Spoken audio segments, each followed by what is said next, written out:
ஓம் ஆதித்யாய நமக. வணக்கம். நான் ஜோதிடர் மகேஷ்ஜி பேசுகிறேன். அஸ்தம் நட்சத்திரத்தில் பிறந்தவர்கள் பணம் வர சகல சம்பத்தும் கிடைக்க இந்த கோவிலுக்கு போங்க. இந்த தலைப்புல நான் இந்த பதிவுல பேசியிருக்கேன். இப்ப பொதுவா ஜாதகம் பார்க்க வரவங்க பெரும்பாலும் பண விஷயங்கள்ல பிரச்சனையாகி தான் வராங்க. பணம் கஷ்டம், பணத்துல பாதிப்பா இருக்கு, பல விஷயங்கள் சொல்றாங்க. இந்த பெரும்பாலும் அப்படின்னு பார்க்கையில 70% பேர் பணம் சம்மந்தப்பட்ட விஷயங்கள்ல தான் பாதிக்கப்படுறாங்க. அதுல ஒரு 30% பேருக்கு பார்த்தீங்கன்னா, நல்ல வேலை, அது நல்ல சம்பளம், அதேபோல தொழில் வியாபாரம் செய்றவங்களுக்கு வருமானம், இதெல்லாம் ஓரளவுக்கு இருந்து சமாளிச்சர்றாங்க. ஆனா, பெரும்பாலும் 70% பேர் பார்த்தீங்கன்னா, பண விஷயங்கள்ல ஏதோ ஒரு பாதிப்பு இருக்கு. அந்த பாதிப்பு ரொம்ப பிரச்சனையாகி, அதுக்கப்புறம் ஜாதகம் பார்க்கையில அத பத்தி தான் கேட்குறாங்க. இப்ப பார்த்தீங்கன்னா, இப்ப நெறைய பேருக்கு கடன் பிரச்சனை இருக்கு. கடன் கடன் தான் வராங்க. கடன் வாங்கியாச்சு, கடன் நெறைய இருக்கு. ரொம்ப கவலையா இருக்கு, ரொம்ப பிரச்சனையா இருக்கு அப்படிங்கிறாங்க. அதுக்கு அடுத்து பார்த்தீங்கன்னா, ஒரு சில பேரு கடன குடுத்துருக்காங்க. கடன் குடுத்துட்டு அந்த கடன வாங்க முடியல. அந்த கடன வாங்குனா தான் எங்களுக்கு வாழ்க்கை நல்லாருக்கும். ஏன்னா அந்த பணம் வரலனா ரொம்ப கஷ்டம் அப்படிங்கிறாங்க. சில பேர் இன்வெஸ்ட்மென்ட் பண்ணிட்டு அதுல ஏமாந்துர்றாங்க. ஏதோ ஒரு நம்பிக்கையில எங்கேயாவது இன்வெஸ்ட்மென்ட் பண்றாங்க. அதுல பாதிச்சிடுறாங்க. பணம் கிடைக்காம சில பேரு கடன் வாங்குறாங்க. சில பேர் பணம் இருந்து அத போய் இன்வெஸ்ட்மென்ட் பண்ணி பாதிக்கப்பட்டுர்றாங்க. சில பேர் தொழில் வியாபாரத்துல வருமானம் பத்தல, வருமானம் இல்ல அப்படிங்கிற அளவுக்கு கஷ்டப்படுறாங்க. அதனால தொழில் நஷ்டம், தொழில விட்டுட்டு நாங்க ஏதாவது வேலைக்கு போலாமா? அந்த அளவுக்கு யோசிக்கிறாங்க. ஒரு சிலர் பார்த்தா வேலைக்கு போறவங்க எங்களுக்கு வேலையில சம்பளம் பத்தல, அடிப்படை தேவைகளுக்கு கூட கஷ்டப்பட வேண்டியதா இருக்கு. என்ன வேலை பார்த்து எப்படி நாங்க சமாளிக்கிறதுன்னு தெரியல அப்படிங்கிறாங்க. இது போல ஒரு சிலர் வேலை இல்லாம கஷ்டப்படுறாங்க. வருமானத்துக்கு வழியே இல்ல அப்படிங்கிற மாரி. இப்படி இதுக்கெல்லாம் மூல காரணமா இருக்கிறது பணம்ங்கிற ஒரே ஒரு பிரச்சனை தான் இருக்கும். அதாவது பணம் கடன் வாங்குறது, கடன் குடுத்துட்டு வராம போறது, ஏமாறுறது, அது இல்லாம வருமானம் இல்லாம இருக்கிறது. இது எல்லாமே பார்த்தீங்கன்னா, பணத்த ஒரு மூல காரணமா தான் இருக்கும். அப்ப பணம் ஒருத்தருக்கு பாதிப்ப இந்த அளவுக்கு கொடுக்குது அப்டின்னா, அவரு ஜாதகத்துல பணத்த கொடுக்கக்கூடிய நிலையில கிரகங்கள் அமைஞ்சிருக்காது. கிரகங்கள் அமையலன்னா, அது கஷ்டத்த தான் குடுக்கும். அது ஜாதகம் பார்க்கையிலே தெரியும். அவங்க லைஃப்ல பணம் சம்மந்தப்பட்ட விஷயங்கள்ல ரொம்ப பாதிப்பு இருக்கும் அப்டிங்கிறது தெரியும். இது மாதிரி ஜாதகங்கள்ல நம்ம பார்த்துட்டு, அதுக்கு என்ன தீர்வு சொல்றது? ஏதாவது ஒரு தீர்வு சொன்னா அவங்களுக்கு ஒரு நல்ல வழி பிறக்கும். அது ஒரு நிரந்தர தீர்வா இருக்கணும். அவங்களுக்கு ஒரு பவர்ஃபுல்லான ஒரு விஷயத்த சொல்லிக் குடுக்கணும். ஏன்னா, அது பாதிப்புங்கிறது வார்த்தையில சொல்றத விட, அத அனுபவிக்கிறவங்களுக்கு தான் தெரியணும். எவ்வளோ பெரிய கஷ்டம் அப்டின்ட்டு. கடன் பிரச்சனையில இருக்கிறவங்களுக்கெல்லாம். அதனால ஜாதகம் பார்க்குறவங்களுக்கு இந்த மாரி ஒரு நல்ல தீர்வ சொல்ட்டோம்னா, அவங்க அத வச்சு கொஞ்சம் மெயின்டெயின் பண்ணிருவாங்க. அதுக்கப்புறம் அவங்களுக்கு பிரச்சனைகள் தீரக்கூடிய நிலை உருவாயிரும். இதுக்கு தான் இந்த பதிவுல இந்த மாரி எல்லா நட்சத்திரங்களுக்கும் நான் சொல்லிட்டு வரேன். ஏன்னா, கிரகங்கள வச்சு நம்ம பார்க்கும்போது பாதிப்பு கண்டிப்பா இருக்கும் ஜாதகத்துல. அந்த கிரகங்கள் பாதிச்சிருந்தா இன்னொரு வழி நட்சத்திரங்கள வச்சு பார்க்கணும். நட்சத்திரங்கள்ல 2வது நட்சத்திரம் சம்பத்து தாரைம்பாங்க. தனத்தாரை அப்படிம்பாங்க. அந்த 2வது நட்சத்திரத்தை இயக்குனா நிச்சயமா அந்த ஜாதகருக்கு பணம் வரும். வருமானத்துக்கான வாய்ப்பு உருவாயிரும். இப்ப ஒருத்தருடைய ஜென்ம நட்சத்திரத்துக்கு அடுத்த நட்சத்திரம்.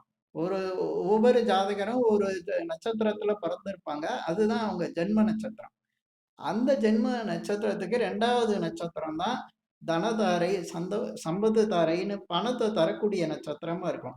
அந்த நட்சத்திரங்கள ஆக்டிவேஷன் பண்ணும்போது, இயக்கும்போது நிச்சயமா அவங்களுக்கு பண பிரச்சனை தீர்ந்துரும். பணம் சம்மந்தப்பட்ட விஷயங்கள்ல அவங்களுடைய நல்ல வளர்ச்சி, நல்ல பலன் இருக்கும்.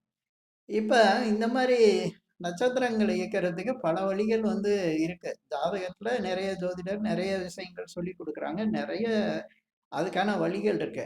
அதிலேயே பவர்ஃபுல்லான ஒரு விஷயத்த நான் இந்த பதிவுல சொல்லியிருக்கேன்.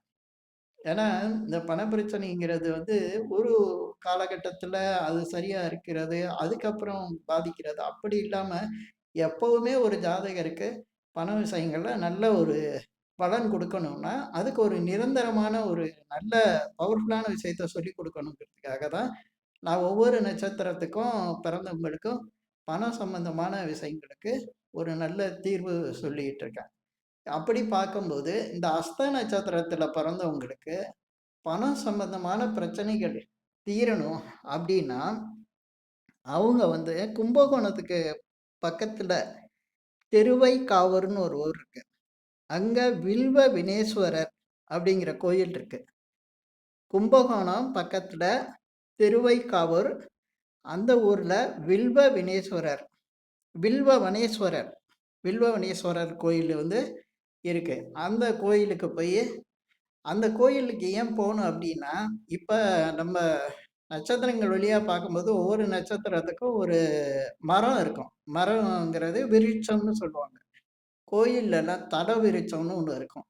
இந்த தல விருட்சம் தான் கோயில்கள்லயே ரொம்ப முக்கியமானது. பழங்கால கோயில்லலாம் அந்த தல விருட்சம் இருக்கும். யாரும் அத கவனிக்கிறது இல்ல. நேரா சாமிய கும்பிட்டு வந்துர்றாங்க. இறைவன கும்புறது சரிதான். அந்த இறைவனுக்கு இணையா அந்த தல விருட்சத்துக்கும் பவர் இருக்கும்.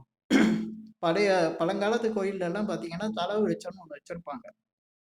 அந்த தல விருட்சத்த கும்பிட்டு உங்களுடைய வழிபாட அங்க உங்களுடைய வேண்டுதல்கள சொன்னா நிச்சயமா உங்களுக்கு நல்ல பலன் கிடைக்கும். அப்படி அஸ்த நட்சத்திரத்துக்கு பார்த்தீங்கன்னா, வில்வ மரம். அதனால தான் வில்வ வனேஸ்வரர் கோயிலுக்கு சொல்றேன். இது கும்பகோணம் அருகில திருவைக்காவூர். திருவைக்காவூர்ங்கிறது அந்த ஊரு பேரு. ஒரு 10 கிலோமீட்டர் டிஸ்டன்ஸ்ல தான் இருக்கும். அந்த மாரி அந்த ஊருக்கு வந்து இந்த அஸ்த நட்சத்திரத்தில பிறந்தவங்க போயிட்டு வழிபாடு செய்யும்போது நிச்சயமா பலன் உண்டு.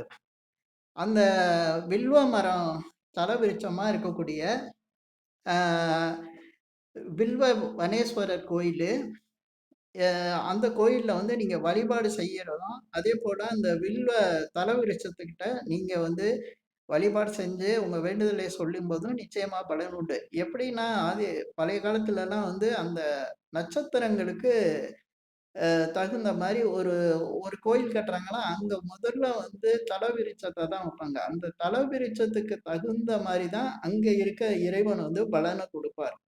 ஏன்னா, நட்சத்திரங்களோட பவர வந்து கொண்டு வரதே அந்த மரங்கள் தான்.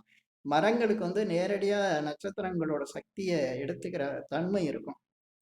அங்க அந்த மரத்துல இருந்து குடுக்கக்கூடிய அந்த சக்தி வந்து பார்த்தீங்கன்னா, ஒவ்வொரு கோயிலுக்கும் வேறு வேறு மரங்கள் வரும்.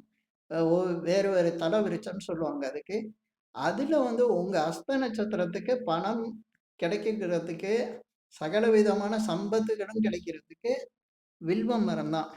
அந்த வில்வ மரத்துக்கு உள்ள கோயில் வந்து வில்வ வனேஸ்வரர், கும்பகோணம் பக்கத்துல திருவைக்காவூர். இந்த இடத்துக்கு போயி உங்களுடைய அந்த குறைபாடுகள சொல்லி வேண்டிக்கிட்டு, உங்க வேண்டுதல்லாம் வச்சுட்டு, நீங்க வரும்போது நிச்சயமா இந்த அஸ்த நட்சத்திரக்காரங்களுக்கு பணம் சம்மந்தமான பிரச்சனைகள் வந்து சரியாகும். இது வந்து நீங்க எப்ப போறதுன்னா, பக்கத்துல இருக்கவங்க அடிக்கடி போலாம். ரொம்ப தூரத்துல இருக்கவங்க 3 மாசத்துக்கு ஒரு தடவ போலாம். 6 மாசத்துக்கு ஒரு தடவ போலாம். வருஷத்துக்கு ஒரு தடவையாவது போயிட்டு வரணும், அந்த கோயிலுக்கு. அப்ப அஸ்த நட்சத்திரக்காரங்களுக்கு பணம் சம்மந்தமான விஷயங்கள்ல மிக நல்ல பலன் உண்டாகும். இந்த பதிவுல நான் சொன்ன விஷயங்கள் வந்து உங்களுக்கு பிடிச்சிருந்தா ஷேர் பண்ணுங்க, லைக் பண்ணுங்க. அதேபோல இந்த சேனலுக்கு சப்ஸ்கிரைப் பண்ணுங்க. என்கிட்ட ஜாதகம் பார்க்கணும்னா மட்டும் கீழ இருக்க என் நம்பருக்கு கால் பண்ணுங்க. நன்றி, வணக்கம்.